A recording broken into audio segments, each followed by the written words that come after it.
The Adventures of Sherlock Holmes, by Sir Arthur Conan Doyle. Adventure 6. The Man with the Twisted Lip. Isa Whitney, brother of the late Elias Whitney, D.D., principal of the Theological College of St. George's, was much addicted to opium. The habit grew upon him, as I understand, from some foolish freak when he was at college, for having read De Quincey's description of his dreams and sensations, he had drenched his tobacco with laudanum in an attempt to produce the same effects. He found, as so many more have done, that the practice is easier to attain than to get rid of, and for many years he continued to be a slave to the drug, an object of mingled horror and pity to his friends and relatives. I can see him now, with yellow pasty face, drooping lids, and pinpoint pupils, all huddled in a chair, the wreck and ruin of a noble man. One night, it was in June '89, there came a ring to my bell, about the hour when a man gives his first yawn and glances at the clock. I sat up in my chair, and my wife laid her needlework down in her lap and made a little face of disappointment. "A patient," said she. "You'll have to go out." I groaned, for I was newly come back from a weary day. We heard the door open, a few hurried words, and then quick steps upon the linoleum. Our own door flew open, and a lady, clad in some dark-coloured stuff, with a black veil, entered the room. "You will excuse my calling so late," she began, and then, suddenly losing her self-control, she ran forward, threw her arms about my wife's neck, and sobbed upon her shoulder. "Oh, I'm in such trouble!" she cried. "I do so want a little help." "Why," said my wife, pulling up her veil, "it is Kate Whitney. How you startled me, Kate! I had not an idea who you were when you came in." "I don't know what to do, so I came straight to you." That was always the way. Folk who were in grief came to my wife like birds to a lighthouse. "It was very sweet of you to come.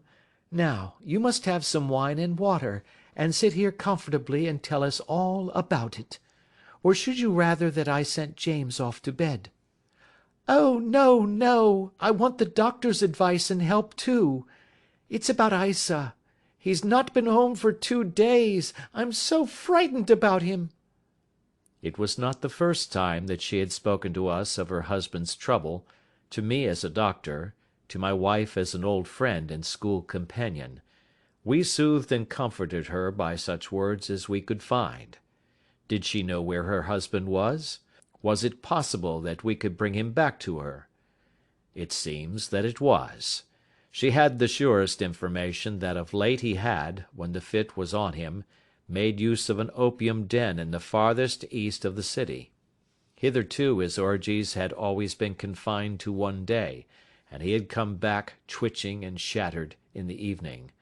But now the spell had been upon him 48 hours, and he lay there, doubtless among the dregs of the docks, breathing in the poison or sleeping off the effects.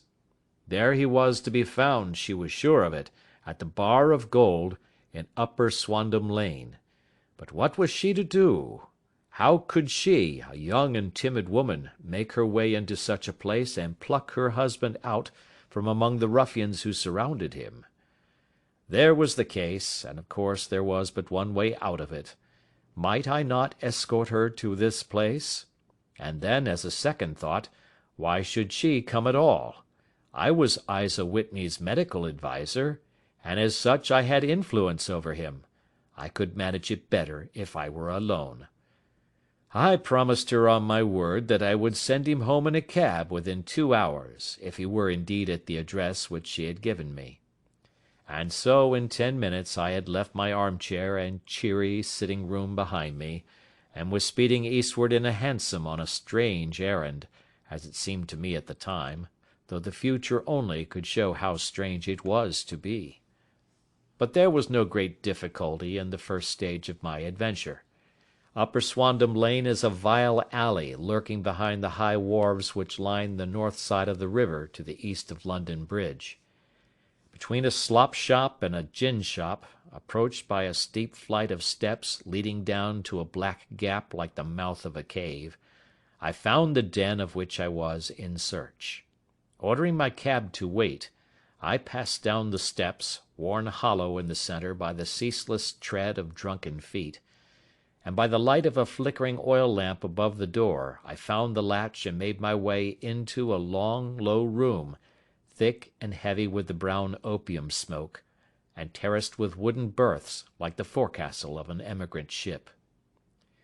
Through the gloom one could dimly catch a glimpse of bodies lying in strange, fantastic poses, bowed shoulders, bent knees, heads thrown back, and chins pointing upward, with here and there a dark, lack-lustre eye turned upon the newcomer. Out of the black shadows there glimmered little red circles of light, now bright, now faint, as the burning poison waxed or waned in the bowls of the metal pipes. The most lay silent, but some muttered to themselves, and others talked together in a strange, low, monotonous voice, their conversation coming in gushes, and then suddenly tailing off into silence, each mumbling out his own thoughts and paying little heed to the words of his neighbour. At the farther end was a small brazier of burning charcoal, beside which, on a three-legged wooden stool, there sat a tall, thin old man, with his jaw resting upon his two fists, and his elbows upon his knees, staring into the fire. As I entered, a sallow Malay attendant had hurried up with a pipe for me and a supply of the drug, beckoning me to an empty berth. "Thank you, I have not come to stay," said I. "There is a friend of mine here, Mr. Isa Whitney, and I wish to speak with him." There was a movement and an exclamation from my right, and peering through the gloom, I saw Whitney, pale, haggard, and unkempt, staring out at me. "My God, it's Watson!" said he. He was in a pitiable state of reaction, with every nerve in a twitter. "I say, Watson, what o'clock is it?" "Nearly 11." "Of what day?" "Of Friday, June 19th." "Good heavens, I thought it was Wednesday." "It is Wednesday. What do you want to frighten a chap for?" He sank his face onto his arms and began to sob in a high treble key. "I tell you that it is Friday, man. Your wife has been waiting this 2 days for you. You should be ashamed of yourself." "So I am. But you've got mixed, Watson, for I have only been here a few hours. 3 pipes, 4 pipes, I forget how many. But I'll go home with you. I wouldn't frighten Kate, poor little Kate. Give me your hand.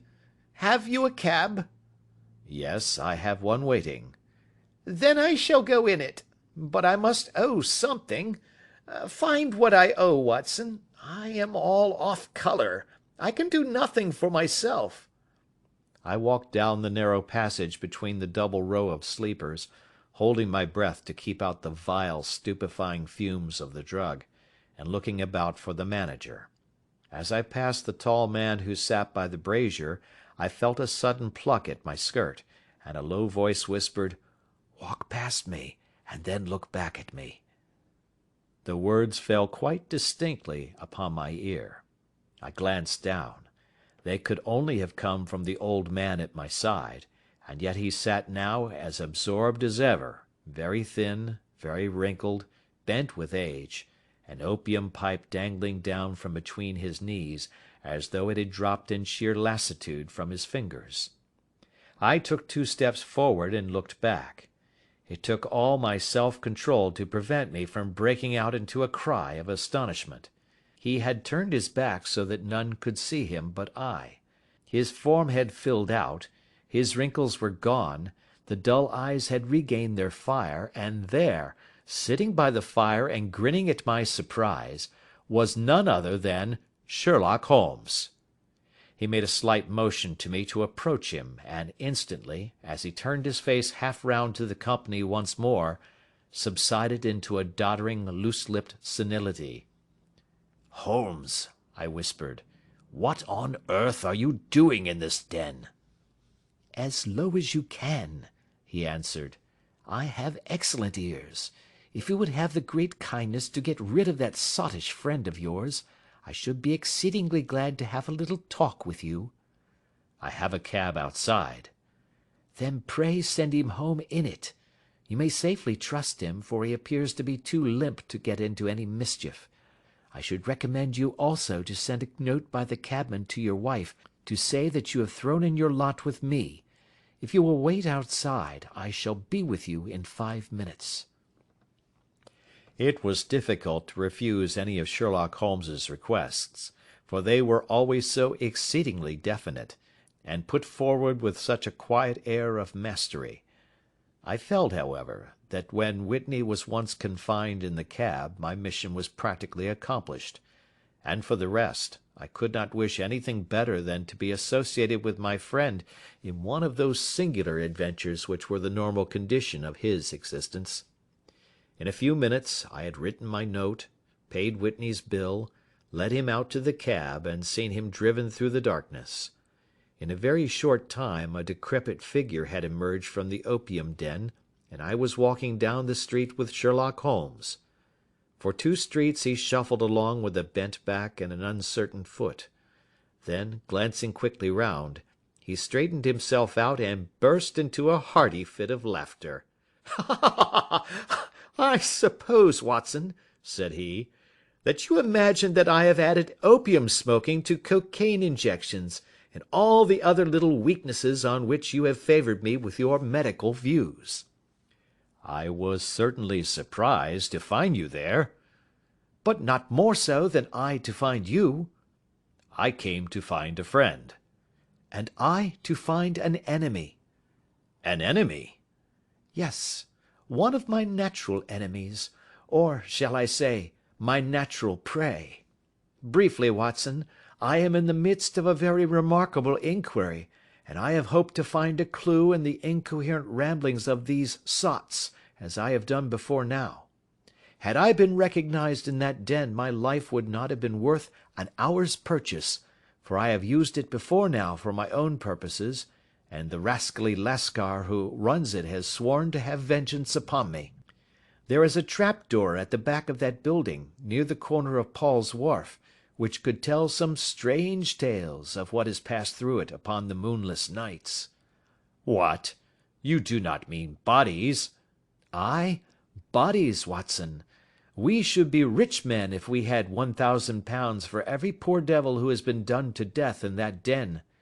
It is the vilest murder trap on the whole river side, and I fear that Neville St. Clair has entered it never to leave it more. But our trap should be here." He put his 2 forefingers between his teeth and whistled shrilly, a signal which was answered by a similar whistle from the distance, followed shortly by the rattle of wheels and the clink of horses' hoofs. "Now, Watson," said Holmes, as a tall dog-cart dashed up through the gloom, throwing out 2 golden tunnels of yellow light from its side lanterns, "you'll come with me, won't you?" "If I can be of use." "Oh, a trusty comrade is always of use, and a chronicler still more so. My room at the Cedars is a double-bedded one." "The Cedars?" "Yes, that is Mr. St. Clair's house. I am staying there while I conduct the inquiry." "Where is it, then?" "Near Lee, in Kent. We have a 7-mile drive before us." "But I am all in the dark." "Of course you are. You'll know all about it presently. Jump up here. All right, John, we shall not need you. Here's £50. Look out for me tomorrow about 11. Give her head. So long, then." He flicked the horse with his whip, and we dashed away through the endless succession of sombre and deserted streets, which widened gradually, until we were flying across a broad balustraded bridge, with the murky river flowing sluggishly beneath us.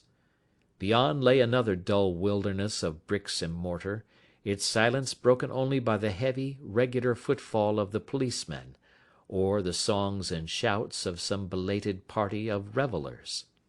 A dull wrack was drifting slowly across the sky, and a star or two twinkled dimly here and there through the rifts of the clouds. Holmes drove in silence, with his head sunk upon his breast, and the air of a man who is lost in thought, while I sat beside him, curious to learn what this new quest might be which seemed to tax his powers so sorely, and yet afraid to break in upon the current of his thoughts. We had driven several miles, and were beginning to get to the fringe of the belt of suburban villas, when he shook himself, shrugged his shoulders, and lit up his pipe with the air of a man who has satisfied himself that he is acting for the best. "You have a grand gift of silence, Watson," said he. "It makes you quite invaluable as a companion. 'Pon my word, it is a great thing for me to have someone to talk to, for my own thoughts are not over pleasant. I was wondering what I should say to this dear little woman to-night when she meets me at the door." "You forget that I know nothing about it." "I shall just have time to tell you the facts of the case before we get to Lee. It seems absurdly simple, and yet, somehow I can get nothing to go upon. There's plenty of thread, no doubt, but I can't get the end of it into my hand. Now, I'll state the case clearly and concisely to you, Watson, and maybe you can see a spark where all is dark to me." "Proceed, then." "Some years ago, to be definite, in May 1884, there came to Lee a gentleman, Neville St. Clair by name, who appeared to have plenty of money. He took a large villa, laid out the grounds very nicely, and lived generally in good style. By degrees he made friends in the neighbourhood, and in 1887 he married the daughter of a local brewer, by whom he now has 2 children.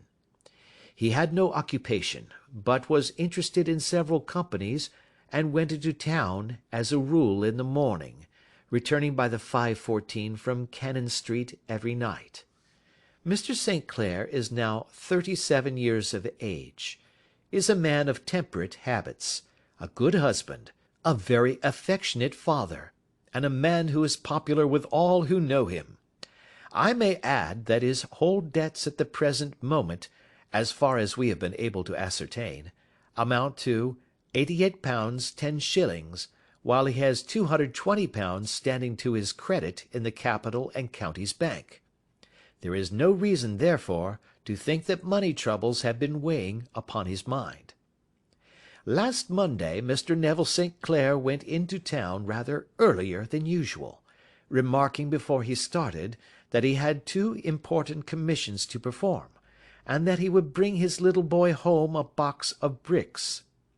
Now, by the merest chance, his wife received a telegram upon this same Monday, very shortly after his departure, to the effect that a small parcel of considerable value which she had been expecting was waiting for her at the offices of the Aberdeen Shipping Company. Now, if you are well up in your London, you will know that the office of the company is in Fresno Street, which branches out of Upper Swandam Lane, where you found me to-night.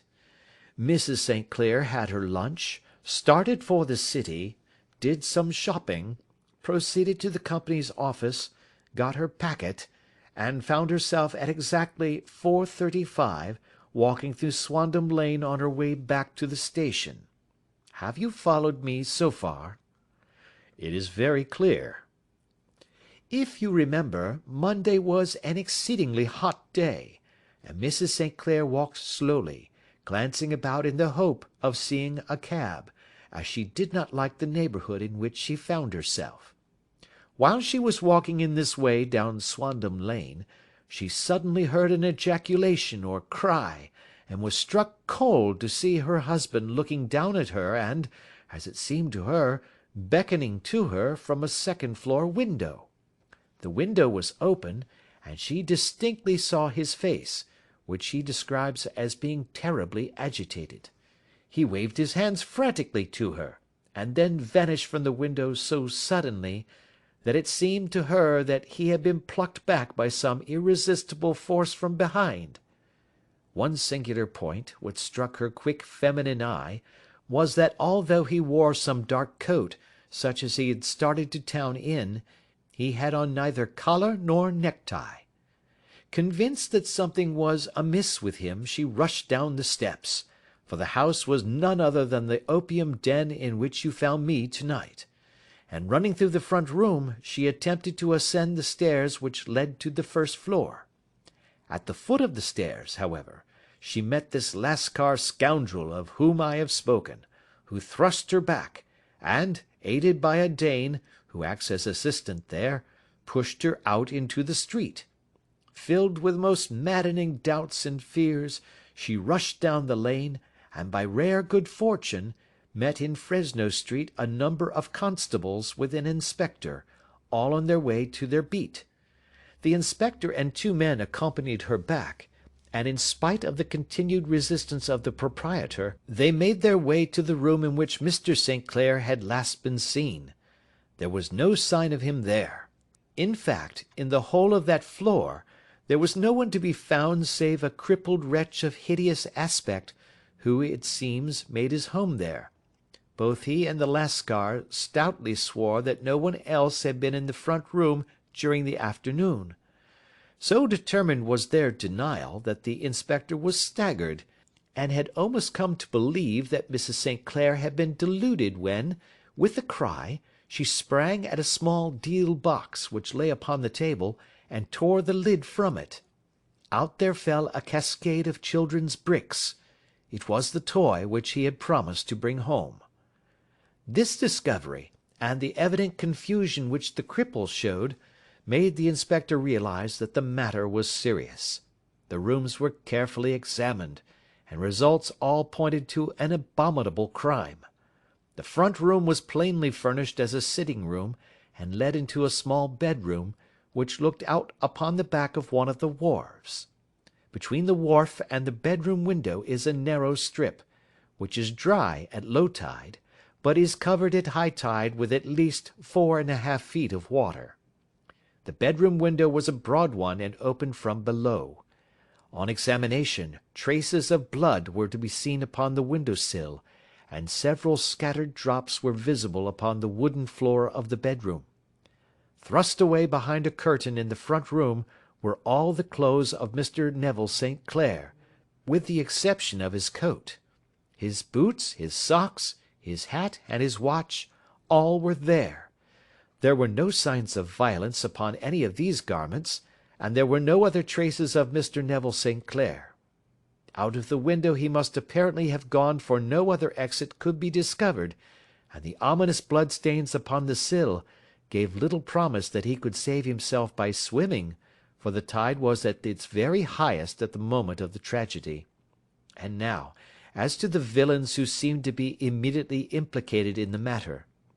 The Lascar was known to be a man of the vilest antecedents, but as, by Mrs. St. Clair's story, he was known to have been at the foot of the stair within a very few seconds of her husband's appearance at the window, he could hardly have been more than an accessory to the crime. His defence was one of absolute ignorance, and he protested that he had no knowledge as to the doings of Hugh Bone, his lodger, and that he could not account in any way for the presence of the missing gentleman's clothes.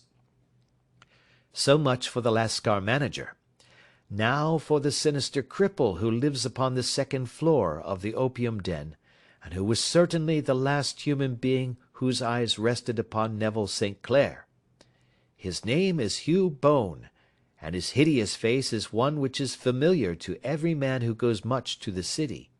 He is a professional beggar, though, in order to avoid the police regulations, he pretends to a small trade in wax vestas.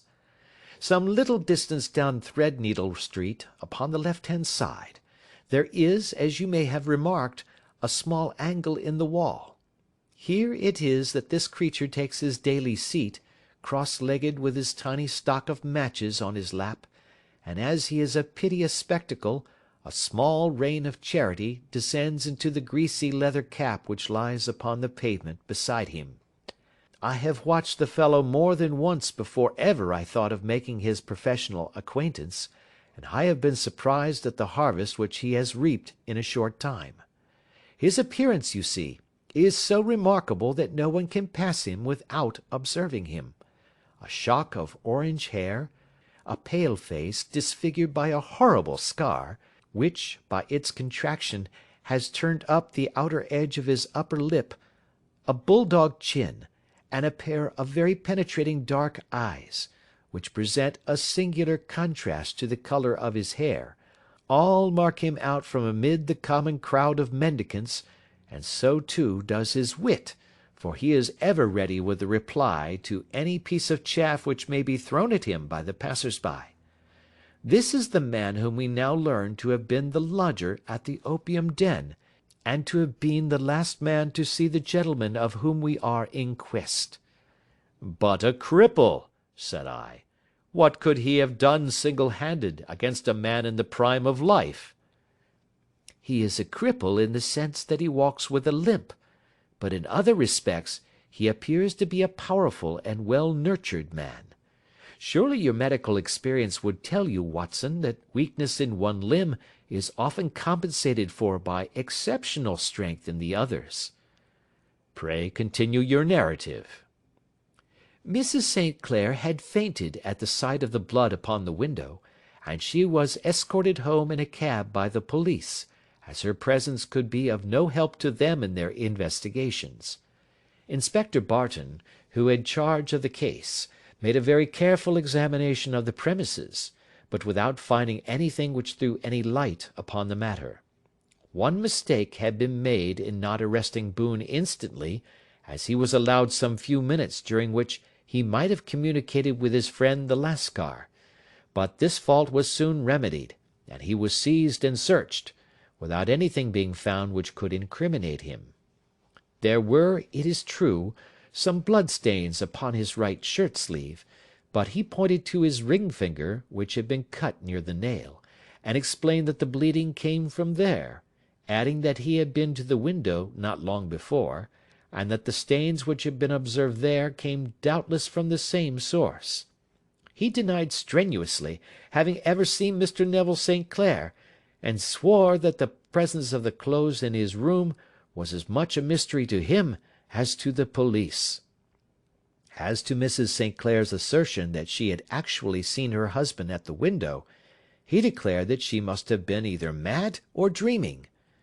He was removed, loudly protesting, to the police station, while the inspector remained upon the premises in the hope that the ebbing tide might afford some fresh clue. And it did, though they hardly found upon the mud-bank what they had feared to find. It was Neville St. Clair's coat, and not Neville St. Clair, which lay uncovered as the tide receded. And what do you think they found in the pockets? I cannot imagine. No, I don't think you would guess. Every pocket stuffed with pennies and halfpennies, 421 pennies and 270 halfpennies. It was no wonder that it had not been swept away by the tide. But a human body is a different matter. There is a fierce eddy between the wharf and the house. It seemed likely enough that the weighted coat had remained when the stripped body had been sucked away into the river. But I understand that all the other clothes were found in the room. Would the body be dressed in a coat alone? No, sir, but the facts must be met speciously enough. Suppose that this man Boone had thrust Neville St. Clair through the window, there is no human eye which could have seen the deed. What would he do then? It would of course instantly strike him that he must get rid of the tell-tale garments. He would seize the coat then, and be in the act of throwing it out, when it would occur to him that it would swim and not sink. He has little time, for he has heard the scuffle downstairs when the wife tried to force her way up, and perhaps he has already heard from his Lascar confederate that the police are hurrying up the street. There is not an instant to be lost.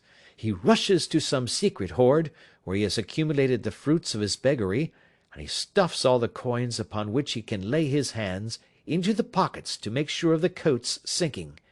He throws it out, and would have done the same with the other garments had not he heard the rush of steps below, and only just had time to close the window when the police appeared. It certainly sounds feasible. Well, We will take it as a working hypothesis for want of a better. Boone, as I have told you, was arrested and taken to the station, but it could not be shown that there had ever before been anything against him. He had for years been known as a professional beggar, but his life appeared to have been a very quiet and innocent one. There the matter stands at present, and the questions which have to be solved. What Neville St. Clair was doing in the opium den, what happened to him when there, where he is now, and what Hugh Boone had to do with his disappearance, are all as far from a solution as ever. I confess that I cannot recall any case within my experience which looked at the first glance so simple, and yet which presented such difficulties. While Sherlock Holmes had been detailing this singular series of events, we had been whirling through the outskirts of the great town until the last straggling houses had been left behind, and we rattled along with a country hedge upon either side of us. Just as he finished, however, we drove through 2 scattered villages, where a few lights still glimmered in the windows. "We are on the outskirts of Lee," said my companion. "We have touched on 3 English counties in our short drive, starting in Middlesex, passing over an angle of Surrey, and ending in Kent. See that light among the trees? That is the Cedars, and beside that lamp sits a woman whose anxious ears have already, I have little doubt, caught the clink of our horses' feet." "But why are you not conducting the case from Baker Street?" I asked. "Because there are many inquiries which must be made out here. Mrs. St. Clair has most kindly put 2 rooms at my disposal, and you may rest assured that she will have nothing but a welcome for my friend and colleague. I hate to meet her, Watson, when I have no news of her husband. Here we are. Whoa there, whoa!" We had pulled up in front of a large villa which stood within its own grounds. A stable boy had run out to the horse's head, and springing down, I followed Holmes up the small, winding gravel drive which led to the house. As we approached, the door flew open, and a little blonde woman stood in the opening, clad in some sort of light mousseline de Sole, with a touch of fluffy pink chiffon at her neck and wrists. She stood with her figure outlined against the flood of light, one hand upon the door, one half raised in her eagerness, her body slightly bent, her head and face protruded, with eager eyes and parted lips, a standing question. "Well?" she cried. "Well?" And then, seeing that there were 2 of us, she gave a cry of hope, which sank into a groan as she saw that my companion shook his head and shrugged his shoulders. "No good news?" "None." "No bad?" "No." "Thank God for that. But come in. You must be weary, for you have had a long day. This is my friend Dr. Watson. He has been of most vital use to me in several of my cases, and a lucky chance has made it possible for me to bring him out and associate him with this investigation. I am delighted to see you," said she, pressing my hand warmly. "You will, I am sure, forgive anything that may be wanting in our arrangements, when you consider the blow which has come so suddenly upon us." "My dear madam," said I am an old campaigner, and if I were not, I can very well see that no apology is needed. If I can be of any assistance, either to you or to my friend here, I shall be indeed happy." "Now, Mr. Sherlock Holmes," said the lady, as we entered a well-lit dining-room, upon the table of which a cold supper had been laid out, "I should very much like to ask you 1 or 2 plain questions, to which I beg that you will give a plain answer." "Certainly, madam."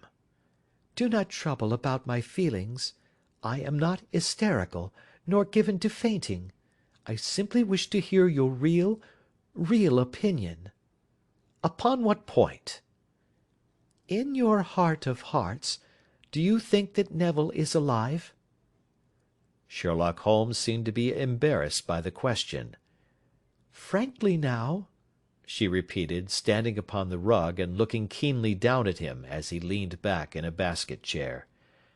Frankly, then, madam, I do not. You think that he is dead? I do. Murdered? I don't say that. Perhaps. And on what day did he meet his death? On Monday. Then perhaps, Mr. Holmes, you will be good enough to explain how it is that I have received a letter from him to-day. Sherlock Holmes sprang out of his chair as if he had been galvanized. "What?" he roared. Yes, to-day. She stood smiling, holding up a little slip of paper in the air. "May I see it?" Certainly. He snatched it from her in his eagerness, and smoothing it out upon the table, he drew over the lamp and examined it intently. I had left my chair, and was gazing at it over his shoulder. The envelope was a very coarse one, and was stamped with the Gravesend postmark, and with the date of that very day, or rather of the day before, for it was considerably after midnight. Coarse writing, murmured Holmes. Surely this is not your husband's writing, madam? No, but the enclosure is. I perceive also that whoever addressed the envelope had to go and inquire as to the address. How can you tell that? The name, you see, is in perfectly black ink, which has dried itself. The rest is of a greyish colour, which shows that blotting paper has been used. If it had been written straight off and then blotted, none would be of a deep black shade. This man has written the name, and there has then been a pause before he wrote the address, which can only mean that he was not familiar with it. It is, of course, a trifle, but there is nothing so important as trifles. Now, let us now see the letter. Ha! There has been an enclosure here. Yes, there was a ring, his signet ring. And you are sure that this is your husband's hand? One of his hands. One? His hand when he wrote hurriedly. It is very unlike his usual writing, and yet I know it well. Dearest, do not be frightened. All will come well. There is a huge error which it may take some time to rectify. Wait in patience. Neville. Written in pencil upon the flyleaf of a book, octavo size, no watermark.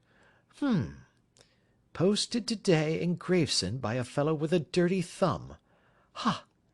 And the flap has been gummed, if I am not very much in error, by a person who has been chewing tobacco. And you have no doubt that it is your husband's hand, madam? None. Neville wrote these words. And they were posted to-day at Gravesend. Well, Mrs. St. Clair, the clouds lighten, though I should not venture to say that the danger is over. But he must be alive, Mr. Holmes. Unless this is a clever forgery to put us on the wrong scent. The ring, after all, proves nothing. It may have been taken from him. No, no, it is. It is his very own writing. Very well. It may, however, have been written on Monday and only posted to-day. That is possible. If so, much may have happened between. Oh, you must not discourage me, Mr. Holmes. I know that all is well with him. There is so keen a sympathy between us that I should know if evil came upon him. On the very day that I saw him last, he cut himself in the bedroom, and yet I in the dining-room rushed upstairs instantly with the utmost certainty that something had happened. Do you think that I would respond to such a trifle, and yet be ignorant of his death? I have seen too much not to know that the impression of a woman may be more valuable than the conclusion of an analytical reasoner. And in this letter you certainly have a very strong piece of evidence to corroborate your view. But if your husband is alive, and able to write letters, why should he remain away from you? I cannot imagine. It is unthinkable. And on Monday he made no remarks before leaving you? No. And you were surprised to see him in Swandam Lane? Very much so. Was the window open? Yes. Then he might have called to you? He might. He only, as I understand, gave an inarticulate cry.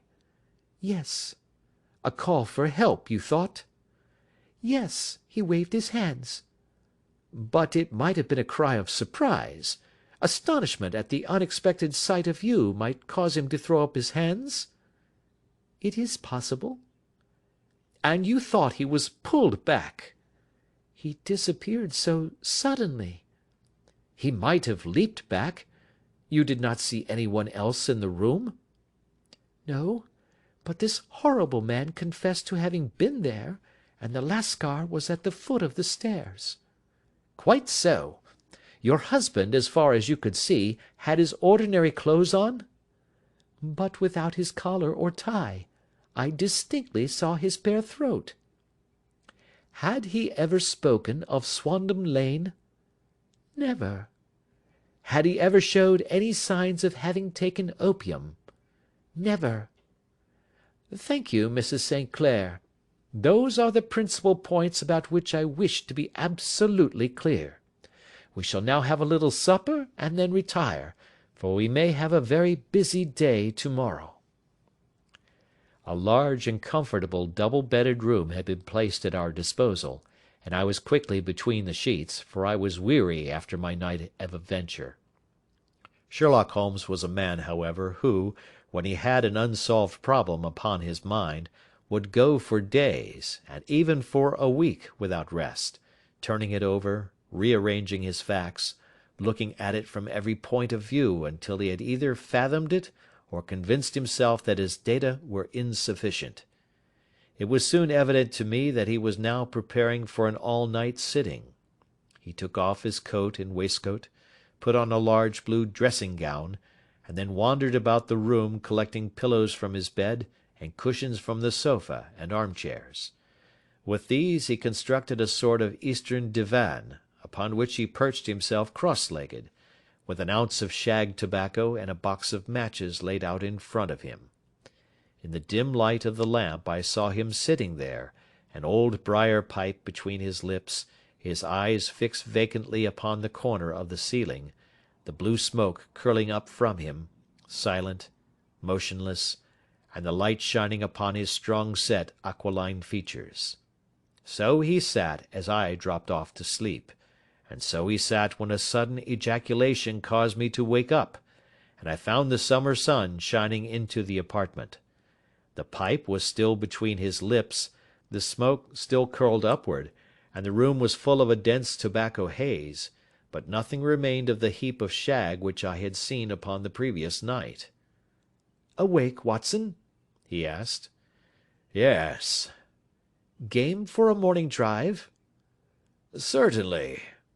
"Then dress.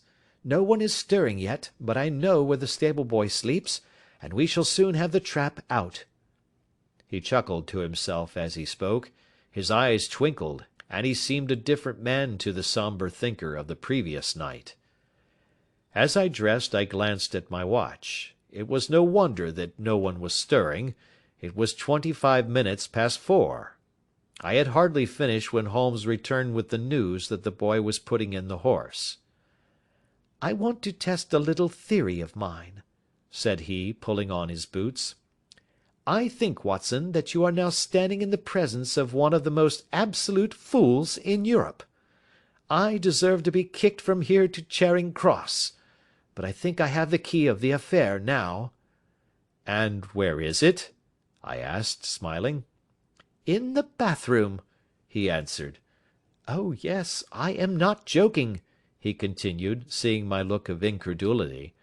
"I have just been there, and I have taken it out, and I have got it in this Gladstone bag. Come on, my boy, and we shall see whether it will fit the lock." We made our way downstairs as quietly as possible, and out into the bright morning sunshine. In the road stood our horse and trap, with the half-clad stable-boy waiting at the head. We both sprang in, and away we dashed down the London road. A few country carts were stirring, bearing in vegetables to the metropolis, but the lines of villas on either side were as silent and lifeless as some city in a dream. "It has been in some points a singular case," said Holmes, flicking the horse on into a gallop. "I confess that I have been as blind as a mole, but it is better to learn wisdom late than never to learn it at all." In town the earliest risers were just beginning to look sleepily from their windows as we drove through the streets of the Surrey side. Passing down the Waterloo Bridge Road, we crossed over the river, and dashing up Wellington Street, wheeled sharply to the right and found ourselves in Bow Street. Sherlock Holmes was well known to the force, and the two constables at the door saluted him. One of them held the horse's head, while the other led us in. "Who is on duty?" asked Holmes. "Inspector Bradstreet, sir." "Ah, Bradstreet, how are you?" A tall, stout official had come down the stone-flagged passage in a peaked cap and frogged jacket. "I wish to have a quiet word with you, Bradstreet." "Certainly, Mr. Holmes. Step into my room here." It was a small office-like room, with a huge ledger upon the table, and a telephone projecting from the wall. The inspector sat down at his desk. "What can I do for you, Mr. Holmes?" "I called about that beggarman, Boone, the one who was charged with being concerned in the disappearance of Mr. Neville St. Clair, of Lee." "Yes, he was brought up and remanded for further inquiries." "So I heard. You have him here?" "In the cells." "Is he quiet?" "Oh, he gives no trouble, but he is a dirty scoundrel." "Dirty?" "Yes, it is all we can do to make him wash his hands, and his face is as black as a tinker's. Well, when once his case has been settled, he will have a regular prison bath, and I think, if you saw him, you would agree with me that he needed it." "I should like to see him very much." "Would you? That is easily done. Come this way. You can leave your bag." "No, I think that I'll take it." "Very good. Come this way, if you please." He led us down a passage, opened a barred door, passed down a winding stair, and brought us to a whitewashed corridor with a line of doors on each side. "The third on the right is his," said the inspector. "Here it is." He quietly shot back a panel in the upper part of the door and glanced through. "He is asleep," said he. "You can see him very well." We both put our eyes to the grating. The prisoner lay with his face towards us, in a very deep sleep, breathing slowly and heavily. He was a middle-sized man, coarsely clad as became his calling, with a coloured shirt protruding through the rent in his tattered coat.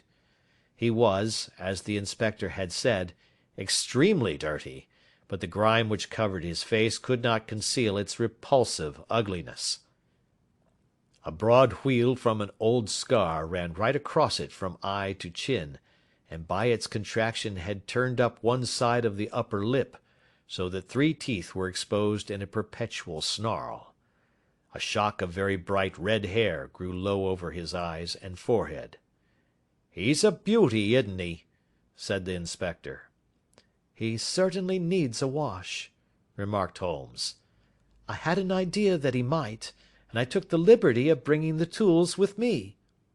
He opened the Gladstone bag as he spoke, and took out, to my astonishment, a very large bath sponge. "Ha! You are a funny one," chuckled the inspector. "Now, if you will have the great goodness to open that door very quietly, we will soon make him cut a much more respectable figure." "Well, I don't know why not," said the inspector. "He doesn't look a credit to the Bow Street cells, does he?" He slipped his key into the lock, and we all very quietly entered the cell. The sleeper half turned, and then settled down once more into a deep slumber. Holmes stooped to the water jug, moistened his sponge, and then rubbed it twice vigorously across and down the prisoner's face.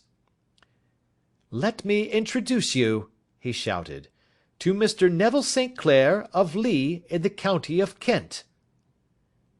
Never in my life had I seen such a sight. The man's face peeled off under the sponge like the bark from a tree. Gone was the coarse brown tint.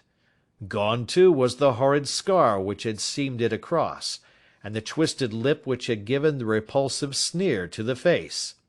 A twitch brought away the tangled red hair, and there, sitting up in his bed, was a pale, sad-faced, refined-looking man, black-haired and smooth-skinned, rubbing his eyes and staring about him with sleepy bewilderment.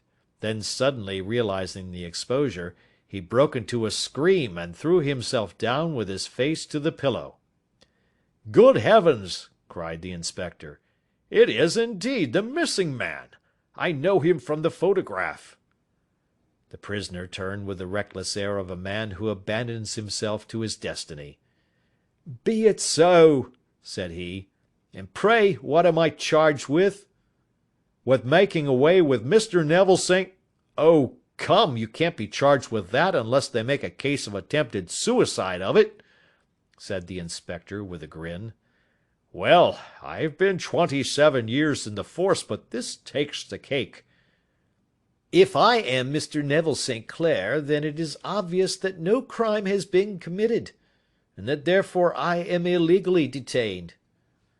No crime, but a very great error has been committed, said Holmes. You would have done better to have trusted your wife. It was not the wife, it was the children, groaned the prisoner. God help me, I would not have them ashamed of their father. My God, what an exposure! What can I do? Sherlock Holmes sat down beside him on the couch, and patted him kindly on the shoulder. If you leave it to a court of law to clear the matter up, said he, of course you can hardly avoid publicity. On the other hand, if you convince the police authorities that there is no possible case against you, I do not know that there is any reason that the details should find their way into the papers. Inspector Bradsheet would, I am sure, make notes upon anything which you might tell us and submit it to the proper authorities. The case would then never go into court at all. God bless you! Cried the prisoner passionately. I would have endured imprisonment, aye, even execution, rather than have left my miserable secret as a family blot to my children. You are the first who have ever heard my story. My father was a schoolmaster in Chesterfield, where I received an excellent education. I travelled in my youth, took to the stage, and finally became a reporter on an evening paper in London. One day my editor wished to have a series of articles upon begging in the metropolis, and I volunteered to supply them. There was the point from which all my adventures started. It was only by trying begging as an amateur that I could get the facts upon which to base my articles. When an actor, I had, of course, learned all the secrets of making up, and had been famous in the green room for my skill. I took advantage now of my attainments. I painted my face, and to make myself as pitiable as possible, I made a good scar and fixed one side of my lip in a twist by the aid of a small slip of flesh-coloured plaster. Then, with a red head of hair, and an appropriate dress, I took my station in the business part of the city, ostensibly as a match-seller, but really as a beggar. For 7 hours I plied my trade, and when I returned home in the evening, I found to my surprise that I had received no less than 26 shillings 4d. I wrote my articles and thought little more of the matter until, some time later, I backed a bill for a friend and had a writ served upon me for £25. I was at my wits' end where to get the money, but a sudden idea came to me. I begged a fortnight's grace from the creditor, asked for a holiday from my employers, and spent the time in begging in the city under my disguise. In 10 days I had the money and had paid the debt. Well, you can imagine how hard it was to settle down to arduous work at £2 a week, when I knew that I could earn as much in a day by smearing my face with a little paint, laying my cap on the ground, and sitting still. It was a long fight between my pride and the money, but the dollars won at last, and I threw up reporting and sat day after day in the corner which I had first chosen, inspiring pity by my ghastly face, and filling my pockets with coppers. Only one man knew my secret. He was the keeper of a low den in which I used to lodge in Swandam Lane, where I could every morning emerge as a squalid beggar, and in the evenings transform myself into a well-dressed man about town. This fellow, a Lascar, was well paid by me for his rooms, so that I knew that my secret was safe in his possession. Well, very soon I found that I was saving considerable sums of money. I do not mean that any beggar in the streets of London could earn £700 a year, which is less than my average takings, but I had exceptional advantages in my power of making up, and also in a facility of repartee, which improved by practice and made me quite a recognized character in the city. All day a stream of pennies, varied by silver, poured in upon me, and it was a very bad day in which I failed to take £2. As I grew richer I grew more ambitious, took a house in the country, and eventually married, without anyone having a suspicion as to my real occupation. My dear wife knew that I had business in the city. She little knew what. Last Monday I had finished for the day and was dressing in my room above the opium den, when I looked out of my window and saw, to my horror and astonishment, that my wife was standing in the street, with her eyes fixed full upon me. I gave a cry of surprise, threw up my arms to cover my face, and, rushing to my confidant, the Lascar, entreated him to prevent anyone from coming up to me. I heard her voice downstairs, but I knew that she could not ascend. Swiftly I threw off my clothes, pulled on those of a beggar, and put on my pigments and wig. Even a wife's eyes could not pierce so complete a disguise. But then it occurred to me that there might be a search in the room, and that the clothes might betray me. I threw open the window, reopening by my violence a small cut which I had inflicted upon myself in the bedroom that morning. Then I seized my coat, which was weighted by the coppers which I had just transferred to it from the leather bag in which I carried my takings. I hurled it out of the window, and it disappeared into the Thames. The other clothes would have followed, but at that moment there was a rush of constables up the stair, and a few minutes after I found, rather, I confess, to my relief, that instead of being identified as Mr. Neville St. Clair, I was arrested as his murderer. I do not know that there is anything else for me to explain. I was determined to preserve my disguise as long as possible, and hence my preference for a dirty face. Knowing that my wife would be terribly anxious, I slipped off my ring and confided it to the Lascar at a moment when no constable was watching me, together with a hurried scrawl, telling her that she had no cause to fear. "That note only reached her yesterday," said Holmes. "Good God! What a week she must have spent!" "The police have watched this Lascar," said Inspector Bradstreet, "and I can quite understand that he might find it difficult to post a letter unobserved. Probably he handed it to some sailor customer of his who forgot all about it for some days." "That was it," said Holmes, nodding approvingly. "I have no doubt of it. But have you never been prosecuted for begging?" "Many times. But what was a fine to me?" "It must stop here, however," said Bradstreet. "If the police are to hush this thing up, there must be no more of Hugh Boone." "I have sworn it by the most solemn oaths which a man can take." "In that case I think that it is probable that no further steps may be taken. But if you are found again, then all must come out. I am sure, Mr. Holmes, that we are very much indebted to you for having cleared the matter up. I wish I knew how you reach your results." "I reached this one," said my friend, "by sitting upon 5 pillows and consuming an ounce of shag. I think, Watson, that if we drive to Baker Street we shall be just in time for breakfast." End of Adventure 6.